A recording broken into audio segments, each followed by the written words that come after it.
Man, there's nobody I like having unscripted conversations more than with you two. Jason Laird, Mayo Sowell, Unscripted season 4.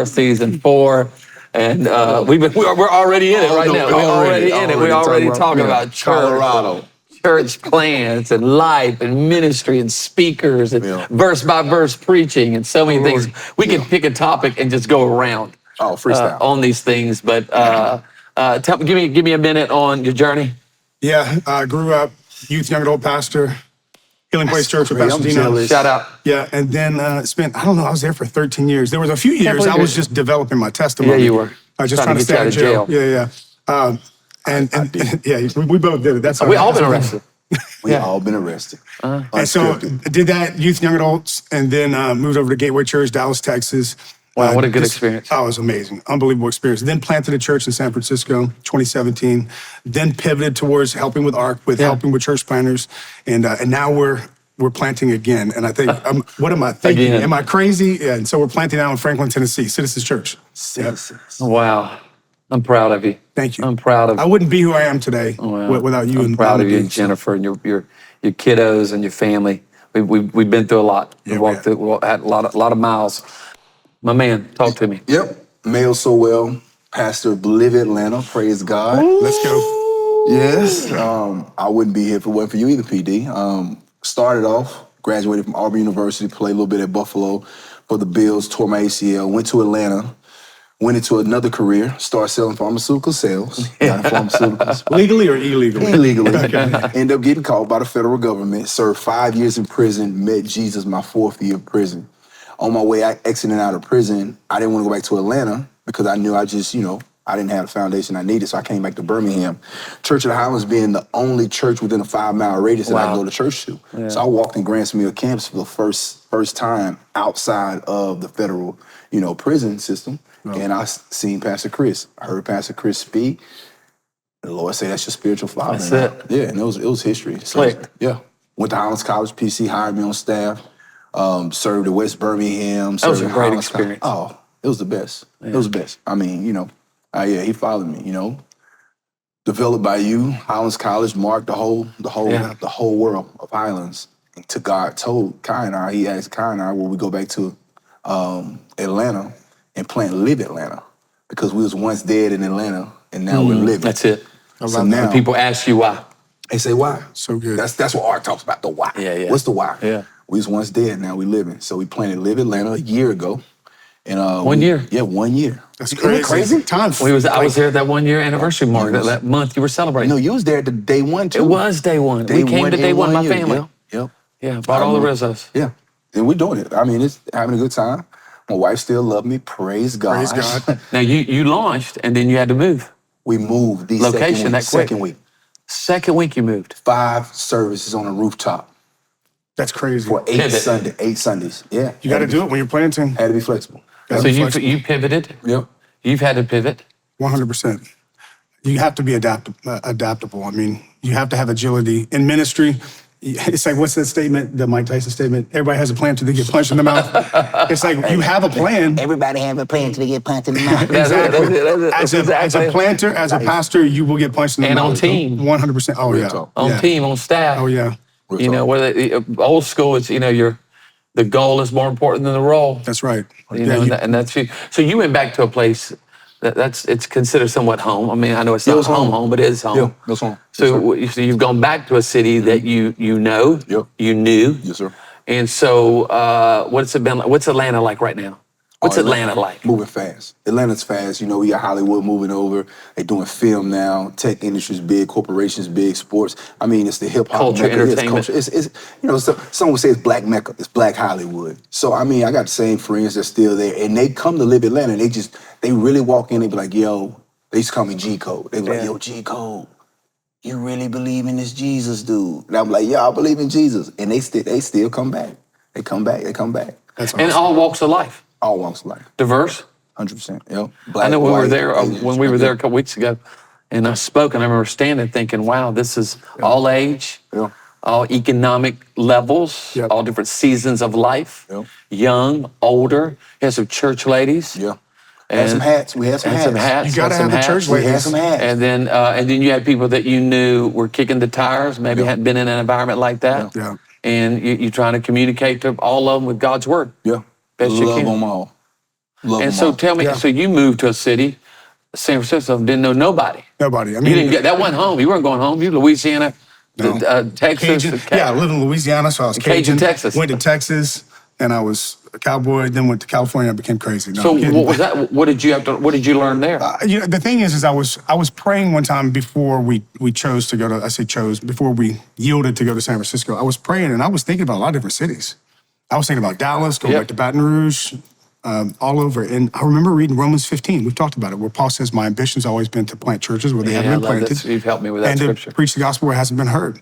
And so I remember reading that and thinking, I could go to Baton Rouge, I could go to Dallas. All these places, they need life-giving churches, but where's the place out of these 4 or 5 options, who needs it the most? And it was resounding like San Francisco. They need the gospel there. And so Yeah.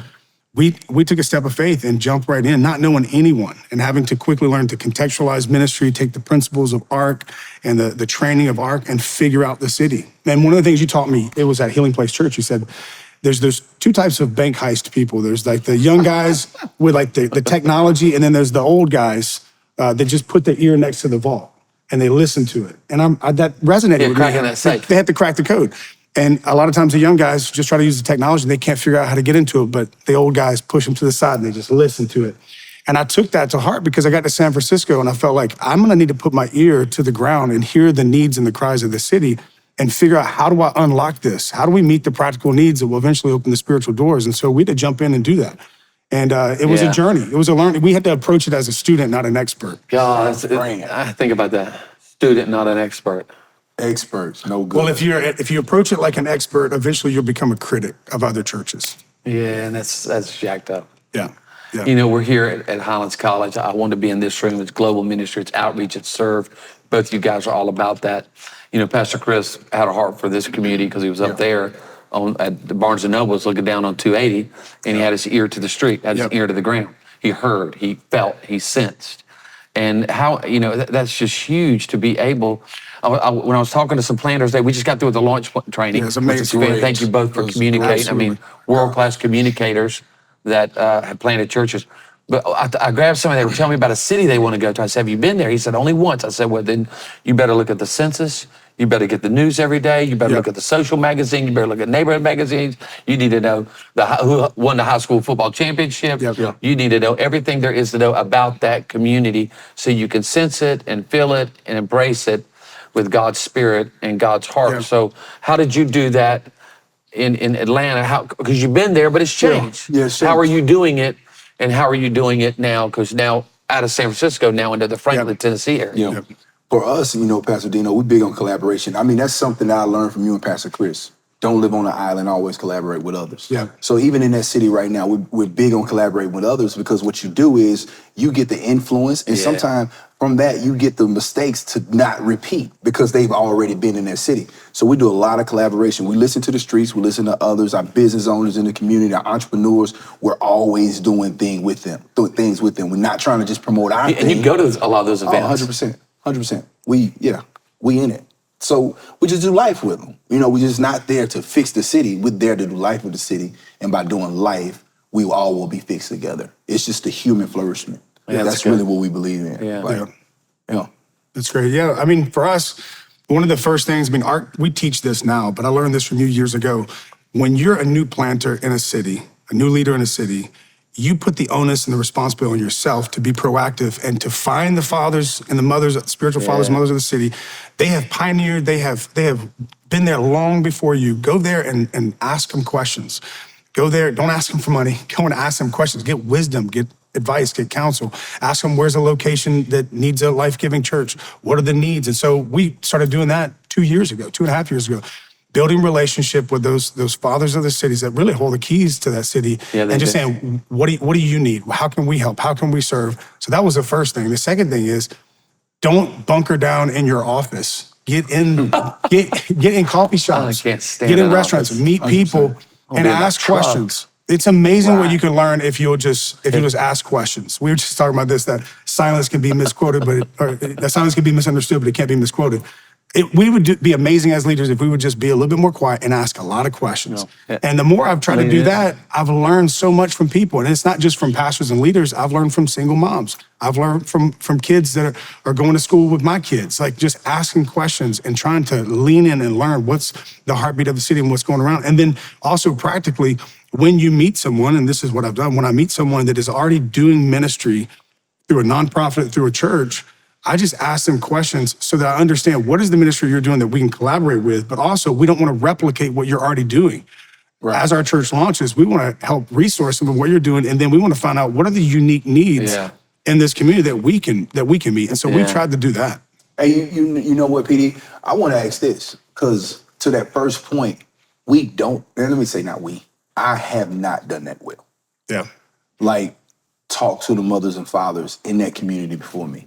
And, you know, I can say an excuse and say because I've been busy, which I have been busy. But I mean, speak to me on that. Why haven't I done that? Well, you've been gunning. You're a gun. You get after it. It took Is me it a ever while. too late? No. Start now. But I mean, I know when we started at Healing Place, and I didn't, about year 3, I started realizing I need to go honor some of these folk who've been here doing, because this is harder than I thought. So I still got time. This is harder than I thought. 100%. And I remember going and meet with Russell McGraw. Oh my gosh. I remember going to meet with Brother Larry. I remember going to see Dr. Malilly. You know, some of those guys, Sam Butler out in Plaquemine. I hung out. I invited him to come preach for me. I had him come do a men's breakfast, just anything. Because I realized, in those first couple of years, I have a plan. I have a playbook. It's like, if you're playing football, we're going to run the first 15 plays. We know what those first 15 plays are going to do. I don't know what they call that, but it's like the offensive coordinator. It's the first quarter script. First quarter script. You got it script out. And I think when you in that first quarter script, you got that. Now, it's still good to try to do some scouting. Yeah. And know what's up. Yeah. You got to still honor the ancient boundary lines. Come on. You got to honor the ones who have paid the price. And that always wins no matter when it is. So I was 3 years in and then started kind of thinking, this is harder than I thought. Let me go connect with some guys, thank them, bring a little Applebee's, bring a little Cracker Barrel gift card, do something to let them know, thank you. And I want to be, and I'm always, and you know the other thing too? I said, you'll always hear supportive speech from me. Yeah. Honor, if you ever see somebody Dino's trying to talk bad about you, I don't like talking bad about other churches. I don't think you grow your thing by putting other things down. Yeah. I think that's the most asinine idea anybody could ever have, that I'm going to grow mine by putting shade on other people. And you see that generationally. We hear that in the church hurt world, that everybody's done it wrong, we're going to do it right. And that's just not true. It's not true. There's nothing new under the sun, as Solomon said. I learned that from you is like the proverb that says that the world of the generous gets larger and larger. Like, be generous with your words, be generous with your kindness, be generous with your honor. And I've watched you do that, and I learned from that. Like, if I have a posture towards these leaders in the city of being generous in that way, honor other churches, my world's gonna get bigger. Yeah. It's gonna get bigger, And so I try to have that. And what's insecurity makes you tight. It does. And here's what you tight, man. You used to live like this. What I found, I read this. I read this. This sounds funny, but I read this African proverb the other day. Bro, what's up with you, and it said, no, but why we can't shake hands? No, but why we gotta do that though? We can't shake? Like, let's just shake. Come on, Wayne Francis. Well, come on. So this is what it was. You're gonna love this, and I'm gonna let you use this. No, why am I gonna live it? Why he can't love it? I'm just gonna walk out. I'm leaving right now. Can't love an African proverb. I like Italian. I don't like African proverbs. You're making me blush. Whining an Italian proverb.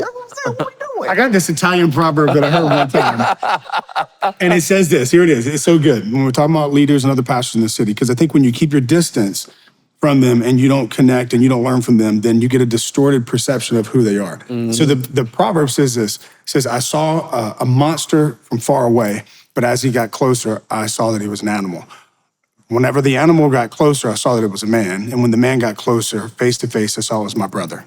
Whoa. And the principle is distance creates distortion. Yeah. And I think a lot of times planters and pastors in a neighborhood, in a community, in an area, they keep their distance from the other pastors out of maybe our own insecurity, ego, competition, all that. And what it does is that actually creates more distortion towards those other leaders, and it makes us diminish our influence and lose that kingdom-mindedness that's gonna be the limitation to keep us from making a difference. So I just think getting up close, learning from those leaders, honoring them, showing them grace. Man, it's just You did that so well good. in San Francisco. You would always tell me, man, I just connected with this guy, just had lunch with this guy, just went to this community deal. You were working hard to make you feel like you were part of the community. I think the some faith of it. community. I think some of it in San Francisco is it is such a challenge there. You feel like we're all in a foxhole together. Yeah. It's like, how are you doing this? You need a baptismal tank, and Really? it's like, oh man, it was like that. No, And everybody's shooting at you. I have such a Everybody gunning respect. for you. It's everybody pulling you down. Man, I have such tough respect community. for those pastors that are Bro, in when San you was out Francisco. there, bro, I was like, bro, it was like a movie. I'm like, what is he going Yeah. through? Who's the guy who merged with you?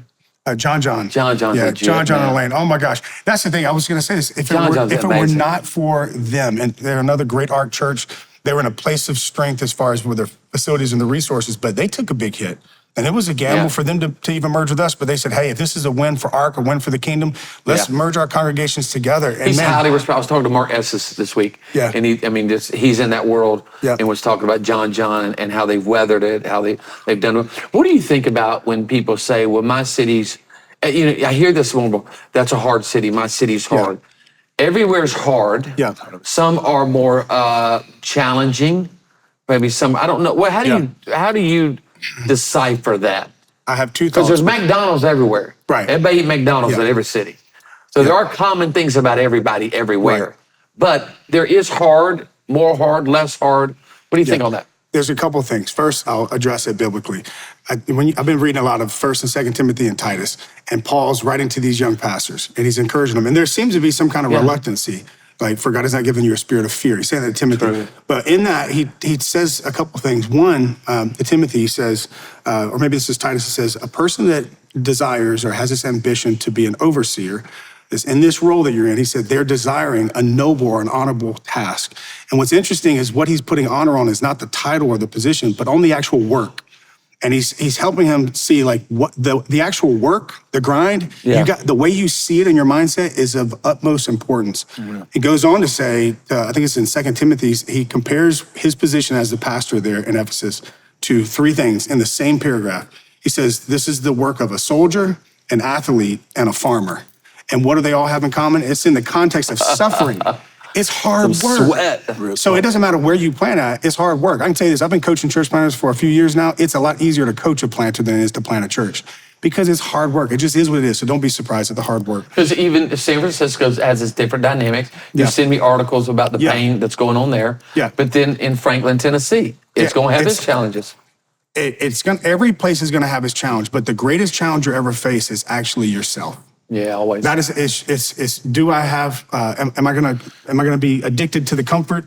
Am I going to Self-doubt. Self-doubt, insecurities, and that's the greatest thing you have to, Self-talk. that's the greatest thing you got to overcome. Every city's gonna have nuances. How have you dealt with that self-doubt, self-talk? Oh, you? For sure. No, I mean, Friends? Yeah, I've dealt with it with friends, relationships. Having guys around me, that you could call and they'll celebrate you. Because sometimes we don't Yeah. want to celebrate ourselves. No, it's Because we look well, at- some people do. You know what I'm saying? Because Yeah. we're looking at somebody else's, finish line, or we're looking at somebody else's statistics, or looking at somebody else's salvations and baptisms. So therefore, we don't want to celebrate ourselves and what God is doing in our own backyard. But our friends always great. root us on. You know what I'm saying? I call UPD, I call Dylan always.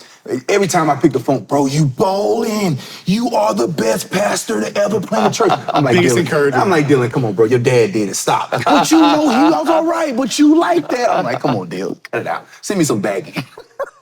So yeah, man, just friends, man. Friends Yeah. get me through it, bro. Yeah. Like I wouldn't know what to do without brothers. Yeah. I'm gonna keep it Yeah. real. But you reciprocate friendship. Yeah. Oh yeah. Listen, when I went public with You do that. planting, you were the first person to hit me up. Other people text me When you went what? when I went public with planting the church for Citizens Church. Everybody's texting me, we so pumped, we so proud of you. You FaceTime me. And you just looked at me and went, bro, I'm in your corner. Whatever you need, Let's ride. Yeah. And you do that. You're right. You do that. You invest like that in other people. And I don't know where I'd be without the brotherhood and the friendships that I have. Man, there's ups and downs in ministry. Yeah. There's ups and downs in planting. Well, You know? without a doubt. Let me ask both of y'all this. Give a shout out to a brother in ARC. Like give me one. Give me one. Give me one out of the top 5 brothers. Like this dude, he thick and gosh. thin. PD, you next. Thick and thin. Hey, let's go. Give me a shout out, Art brother. Who would be? Gosh, there's so I mean, I many. can Give me talk to yours. so Let's many, go. man. No, give I me can talk one. to so many. No, give the top. 1 in a 5. Give me 1 out of the 5. First one come to mind. Come on. This your dude. I mean, I'm going to go back to Josh Turner because Josh he knows the Turner. worst about me, but he still believes the best in me. And I know the same about him. We know he's got some issues, but he's been a friend, and he will call me out. I tell people all the time, he's like a scale. He does not lie. That's good. I mean, he'll call me out on my stuff to call me up, but he's always there for me. He's walked with me through thick and thin. Josh understands, and Josh has been through stuff. 100%. He's been through it, so he knows. He's been through pain. He's been through. You got to find those people who know all that. I'm gonna go OGs. Hold on. No. You can't go from Louisiana. Boom. I can't go from Nobody from Louisiana. Louisiana. Let's go. No OGs. Let's go. Nobody from Louisiana. That's Hodges and B. Nobody from Louisiana. And Seabley, nobody from Louisiana. I had to get you already. Nobody from Louisiana. Man. Let's go. I probably think Daniel Floyd. Daniel Floyd's has been a good friend. You know, there's a lot of guys up in that area. You got Daniel Floyd, you got Stephen Chandler, you got some guys up. But Floyd's dude, when you just pop somebody out, it's Daniel Floyd, man. He honors, Consistent. just loves his family. I went up there, spoke for him. First thing, we went to the football game. His daughter was cheering, kids in the stands. We ate a hot dog. We laughed. We cut up. Went back by his house. You know, spent some time at his house. I mean, that's what you want to do. You want to get out of the church, out of some of that, and go be with somebody in life. And live some life together. So who's your shout out? Gosh. I ain't. First one, go. Don't bring it back on me. I'm gonna keep it real. Yeah. Brian Cromer. BC. Cromer, that's your guy. That's my guy. Listen. Stud. Brian Cromer, bro. He's Incredible pastor. He's Brian, the real deal. incredible pastor. Yeah, he's real. He gonna pray for you. He gonna always encourage you. And you can trust, if he correct you, it's no motive in it but Jesus. Yeah. Yeah. You've known him for how long? Oh, gosh. Brian Cromer. Maybe 15 years. We even before at Gateway, we were running the youth circles and stuff like that. Here's the thing about Brian Cromer. Consistent. That dude is he's the most consistent person. Amazing. I got one more. Wayne Francis. He just does something for my spirit. 100%. That's my guy. He's joyful. Joy to be around. To be around, and you know that's. I'll tell you who I learn a lot from, and I enjoy being around Sean Nepstad. Oh, man. Sean Nepstad. I mean, he was in that area for you. Yeah. We were out there for the one day gather. See his wife, who's godly, his girls, and then Sean will call me and check on me. Just he do that to me too. He'll call and check Really? on me. A lot of I mean, I'm blessed with a lot of good friends. I mean, I've got great friends. I'm sitting here in this stool at this college, at this church called the Friendship. Pastor Herbert Cooper sent me a text every Sunday morning. Herbert every Cooper. Sunday morning. Yeah, With my kid's name in it. Yeah. I'm like, come on, Pastor Herbert. Like, stop. Yeah, You make me feel bad. He sent you a text. He sent me a check the other day. But I was like, Pastor Herbert. I was like, The proverb. think about it. It's African proverb. Leave me Think alone. about it. It's in the gaps. it's Yeah, in the small it is. spaces. Amen. That where somebody feels that and is right. there. Hey, thanks so much for tuning in to this episode of Unscripted. We just want to take a brief moment to say thank you to Wesleyan Investment Foundation. Boy, they've been a blessing, and they did a lot to make this episode possible. For over 80 years, WIF, as we call them, has been helping churches, church planners with their borrowing and investing need. Even they're incredible. They offer on-demand savings accounts that not only give a high rate of interest, but those funds are used to provide loans to churches to expand the kingdom of God. They help us plant new churches. I'm grateful for that. WIF also partners with pastors and churches to provide funding for spaces, places, for new construction, and it's amazing, buy land to make that vision that a pastor has a reality. If you're dreaming about a new project for your ministry or how to invest the resources that you already have, we think WIF can help you, and I think they're the best at it. Make sure to check them out on our website, arcchurches.com/partners, to learn more about all that they do for the kingdom of God. Talk to me a little bit about, so being able to go back to Atlanta. Yes, sir. You know, expectations, man, I'm gonna plant a church like this. You have to move, maybe not hit all the marks you think in or all the, but yet there's so many great things. How have you dealt without expectation? And how have you dealt with the change of San Francisco and transitioning that and then now looking at something else to think, man, do I still got it? So give me a moment on each of those. So my expectation, I had to manage mine. Yeah. And I came to the conclusion the only expectation I have is being faithful of what I learned from my father. Yeah. That's it. And everything else I let God breathe on. So I put the numbers out the window. I knew something coming from here, and I had to be faithful of what I learned from my father. So that was the only expectations. I ran into those expectations probably 2 months in. Yeah. When I got my mind off of numbers, I got my mind off creating, and God said, yo, be faithful to what your fathers taught you. Yeah, that's great. And then I breathe on it. Yeah. And that's what I'm doing now. I make sure I run the play. I'm what is faithful that? to, man, What are no some of God, those things you're faithful no God, Sunday services. I make Take sure care of the Sunday- weekend, I make sure the Sunday community, service, small I make sure groups, excellence. get people through Yeah, steps. next steps. You know, show integrity. Like let people know what you're communicating. Trust, high level of trust. All those things. Groups and grow track and know God, find freedom, discover purpose, Financial make it. integrity. Yes, all that. You know, be connected. You know, show transparency, show humility. Getting that for you. Yeah, Yeah. all that stuff. Yeah, yeah. All that stuff. That's Just faithful good. to it. Yeah. Yeah. That's faithful to it. That's my expectation. Because the other the condemnation, the shame will pull you. Yeah. They'll try to pull you Yeah. under. Yeah, that's really good. Man, there was something I wrote in my journal years ago before I was terrified to go to San Francisco because it was such a challenging city. And I wrote down, it was based off a message you preached, perhaps the Lord, that Jonathan the armor bearer thing. And But you've re-preached that I've a thousand times better. No, Because not I've got better. your notes. Not better, just different. Yeah. Different, better. Nuanced. But there was something I wrote down in my journal, and it just was a simple statement. If I'm going to build God's reputation, I have to be willing to risk mine. And then right under that, I wrote down these few words. I wrote down obedience is on me. That's my responsibility, to be obedient to what God's called me to do. Outlook is on me. I have to have an outlook of faith. Yeah, What God's called us to do. Output, that's my work ethic. Output is on me, but outcome is ultimately on God. Whatever it looks like. And I had to settle that. And I'll say that through COVID and then losing 70% of our church and all that, man, I'm thinking, God, this isn't the outcome that I thought. And I was very disappointed in the way that things happened. But I'm surprised on the other side of it, looking back, I'm like, God, you were preparing me for what you've prepared for me. And my outlook is still the same. And I still believe the same thing. It's like outlook is on me, obedience is on me, output's on me. But at the end of the day, outcome's on God. And what success looks like is simply obedience for me. It's not if it grows, if it's to thousands of people or multi-site. I just want to do what God's called me to do. And in the year 2000, at the church that you and Mama D were leading, it was a very clear call by God to plant churches, to do missions, and to preach the gospel. And I've held on to that. Yeah, you always go back to that. Geographically, it's changed. It was Louisiana, it was Dallas, it was San Francisco, it's Tennessee. Listen, ain't nothing changed but my waistline, okay? It's still the same. That's money, The bro. call is the same. We're planting churches. And I'm planting this church. Nobody calls you Tweez anymore. Oh, yeah, they do. They do? They still Who was work that with the other- Tweez? Willie George the other What day. is it called? Tweez. Tweez. What does that mean? Well, man, whenever I got my start in ministry, I was in and out of prison, and I started going to this detention center, and that's where I learned to preach, was at a detention center, a prison.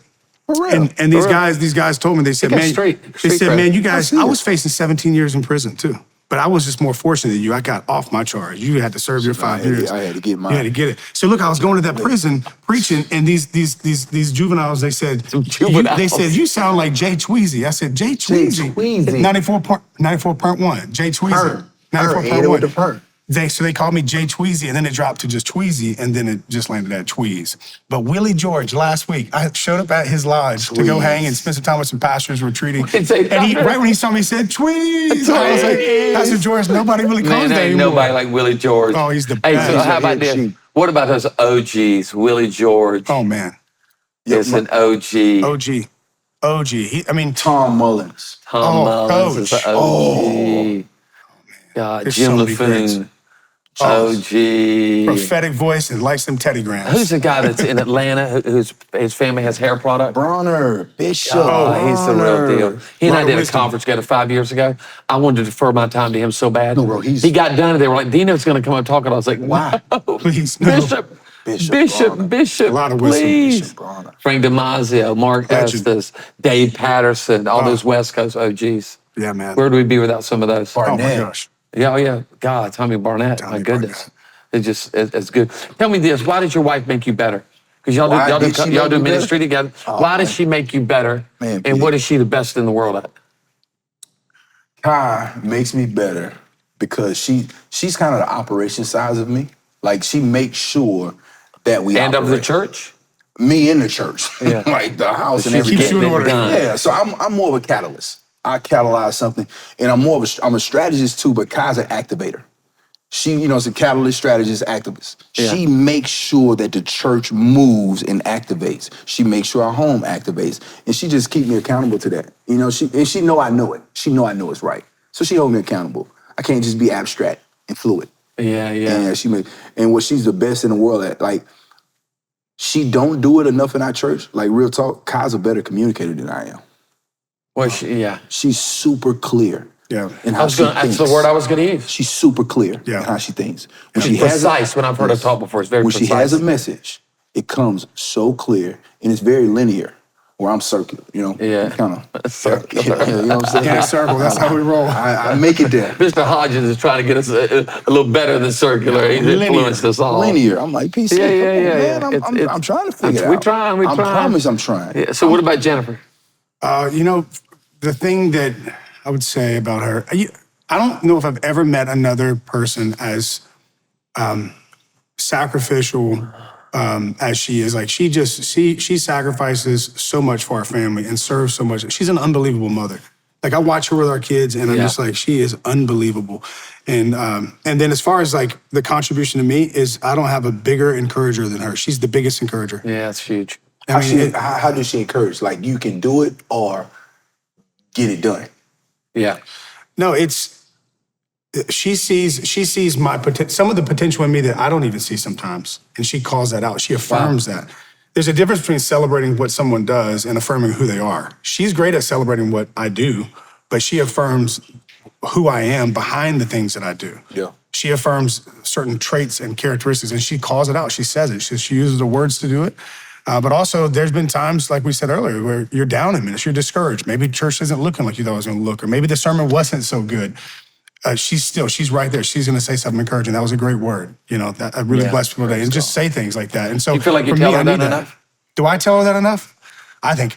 As you're getting older, you're getting better? I think. Well, no, I think I'm a words of affirmation person, so I say it a lot. You say it a lot. The thing that she needs is physical touch, and not the physical touch that I would prefer sometimes more than others. But she just. Physical touch. So that's the thing that I've grown in, and I think I'm getting better at. What do you have to work on? Who, me? Here with the Kyle? Everything. Everything? Communication for I'm me. a work in progress right now as we Yeah, speak. me too. Like, no, for real. We got little orange cones all around us because we're under construction. I'm working. Yeah. We're working on communication. Gosh, that's what's hard. Yeah, well, you got a lot of moving parts. You got stuff Delynn is everywhere. always, what I've loved about Delynn is she's principled.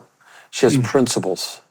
She is a principle-led person. No, she really is. And it really has been a compass at times for our family. Stabilizing. When you're not sure, okay, what are we about? What are we doing? She's gonna speak it, pray it, believe it, verse it, teach it into my ear. And the thing that I feel like God put us together to do, and I think you've got to know, the older you get in your marriage, the more, and I think it's important we talk about this in the unscripted, I've not talked about this now, is you understand what you do well together. Yeah. And I think what God has helped us to do is we notice small things in maybe people that are off the radar together well. She sometimes will bring up a name or a person or a struggle or awesome. She knows somebody's going through something or somebody that maybe is passed by. It's the Billy Hornsby principle in ARC. Don't forget the little guy, whatever a little person is. No one's little.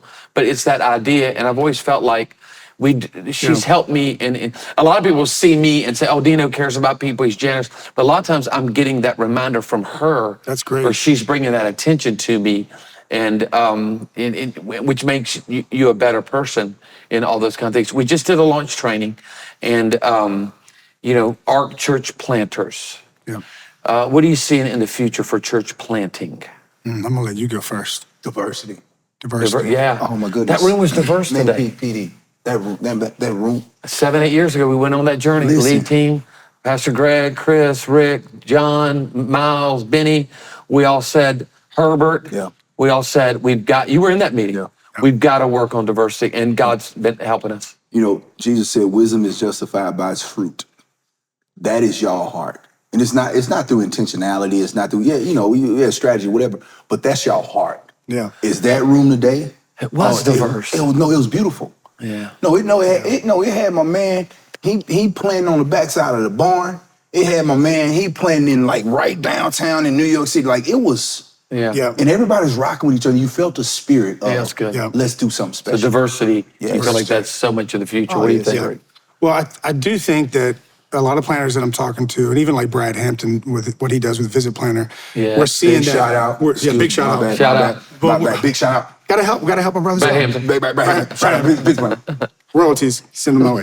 On the other side of COVID, though, it is harder for planters a lot of times to get volunteers and things like that. So I think we're having to pivot a bit and get, yes, you have your ground game to build teams and all that kind of stuff, but we're also having to get creative with digital stuff to utilize that and building our teams and getting leaders and stuff like that. And so I just think there's unique challenges, different challenges, but the church has always been great about evolving, not in our message, but in our methodologies. And so I think we have to not get stuck in old wineskins and continue, honor the old wineskins. 100%. But let's move forward with maybe some new approaches and some new things. And so I'm seeing that a lot in those conversations. We're having those at ARC and with planters that we're talking to. So, yep. There are exciting times, challenging times, exciting times. You know, what we see even here at Highlands, but I'll be this weekend at San Antonio with a church that's diverse. You know, next week I'm in Indiana at a church that has a different bent, has a cool vibe to it. And I love the body of Christ. I'm so pro-church and pro what God is doing. I don't do well with the side of that the church is bad, the church is not doing well, no one's doing it right. The obvious of things, and I'm just pro-church. I'm pro-people, and I know God has to correct us. There's things that we need to tighten up. There's things we need to change. There've been things in our past and that have been harmful and hurtful. But at the end of the day, Jesus is building a great bride. Yeah. And I'm excited about the future of too. the church Church and good, of BD. reaching people. I'm sensing like the conversations I'm having with people, there's a hunger, like there's a great hunger that's out there there for is. God. And there's a hunger for really, truly, not just saying I'm a follower of Jesus, but actually following Jesus. You're seeing this, I think, a big move towards, yes, we're attractional churches, but we're about the spiritual formation of people. And people, there's a hunger for that, hunger for the word of God, a hunger for the presence of God, a hunger to see the Spirit of God move in ways that are powerful that people they're longing for it. I'm watching, I'm seeing it. Yeah. Conversation I'm having. PD, what was the stat, if you can recall? What was the stat for average attendance on first Sunday for launches? Oh, yeah. What was that stat? Well, I mean, in one of our last seasons we just did, it was over 430. Yep. And then just currently it's at like 370. Church good. I mean, those are big The launch first days. time you open a door. Yeah, big launch. We in a never brand broke new over city. 400 in a season of planning, like 19, 20 churches. That the average was that. In the average church in the United States of America, what, like Oh, Yeah, it gets 78 less people? and less. That's what I'm saying. Yeah. Church Yeah. good, especially in the art yeah, world. yeah. yeah. Like I'm super excited about. I am too. I'm positive. And you see the pain, you see the negative, you see the things that take place, but that's a human problem. 100%. That's humanity. And but thank God for a redemptive Savior and the resurrection power of Jesus Christ. Amen. I want to ask each of you a question that I think a lot of people have to deal with in the world that we're living in. You've had to move your family. Yeah. I think moving your family, people that are at times, they're on a team, they're going to go join another staff, they're running a company, they're starting, and it requires moving. Yeah. And I think I've never asked anybody this question: how have you moved and relocated successfully? Yeah. I think that could help somebody. So for the Sowells, excuse me, I'm hitting this. For the Sowells, we've determined to look each other in the eye and say we all we got. Yeah. Yeah. Like this is us. We can be okay together. Yeah. We all we got. You know what I'm saying? It's not about the big house. It's not about the car. Listen, it's us. Yeah. So Cannon, Brave, Liberty, Kai, we good with each other. Put us in a trailer house in Natchitoches, Louisiana, down the street from Provençal. You know what I'm saying? Over the corner from Coutcherville. Pie Haddon. We good together. Yeah. So once we started this family first, we good together. I mean, everything else, man, it's a journey. Yeah. So you just stay tight. Yeah, we stay tight. It's us. You've done it a couple Yeah, times. we've moved now. a few times. Every time there's challenges with it, but I think for Jennifer and I, as we've led wherever we've moved towards, we try to get together on the same page with vision. We start with vision. There's a principle we live by: clear the vision, fewer the options, easier the decision. So we get clear vision together, and then we build strategy and plans around that, and then we move towards that. But the key is for us is when we've moved into a new city, I don't hit the ground running to try to build the church. I take the first 2 to 3 months to help my family fall in love with that place. Yeah. Have fun, explore, do some great things, and help them to fall in love with it, you know? And so for us, it's Like a meshing of community. Yeah, it really is. I think the hardest one was moving to San Francisco. It was such a culturally different experience. But I know with this move that we've had here, I mean, I plan to be buried in Tennessee, in the hills of Tennessee. Tennessee. Yeah. But an LSU fan. I'm still an LSU fan, gotta be.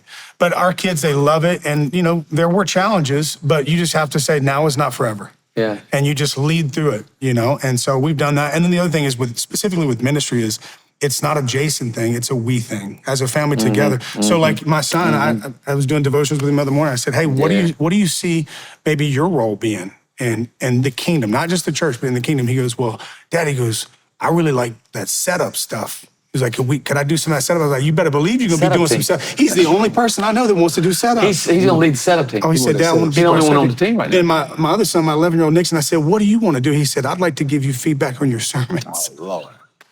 Oh, you're gonna get some of that. Yeah, Oh, Dylan's man. always been on that team. So is McCall, so is Bella, and so is Dylan. My 11-year-old's feedback. They all on that team. But his feedback is actually really good. I use it. I know. I use it. I'm like, man. Then after I do it, he just goes like this.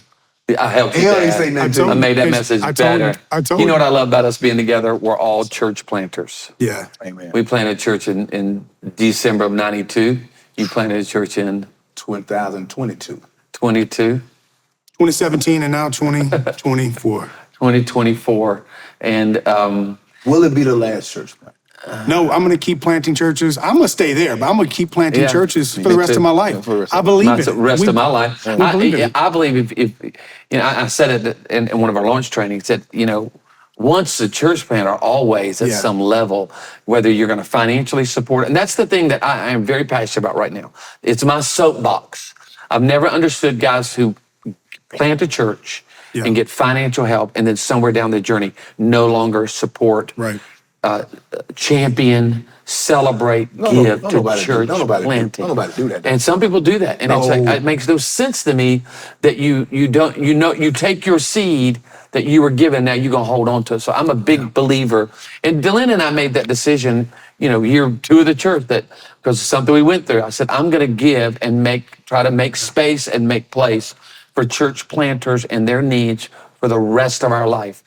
Now we do it as an organization, but we still do it personally from our own finances. That's We're great. writing, supporting, helping where we can, and Oh, y'all gave us a Christmas gift. Our kid. Well, we're trying to be a part check of it, in the man. mail came from the Rizzos. Well, I mean, because it's a mandate, it's a principle. Yeah, it's Again, great. much of that is from my wife, and so we believe in it. I thank God for ARC. I thank God for everybody who gives to ARC, from the founders of ARC, the leadership team of ARC, you guys who cheerlead it, talk about it, promote it, help recruit young church planters to consider it, because I believe God has given us something unique, and I think He's blessed the recipe. I love all the other church planting organization. I'm a kingdom guy, but I thank God for the recipe He's given us, and I wanted to get better. Yeah. I wanted to keep morphing and get better. So hey, thanks for having a conversation. Love you, man. Thanks for having Love us. you guys. God bless you, man.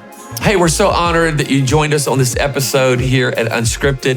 If you're interested in learning more about planting a church or partnering with ARC, we'd love to get you connected. So visit our website at arcchurches.com for more information. Love to have you a part of this journey. So thanks again for being here, and we'll catch you on the next episode of Unscripted.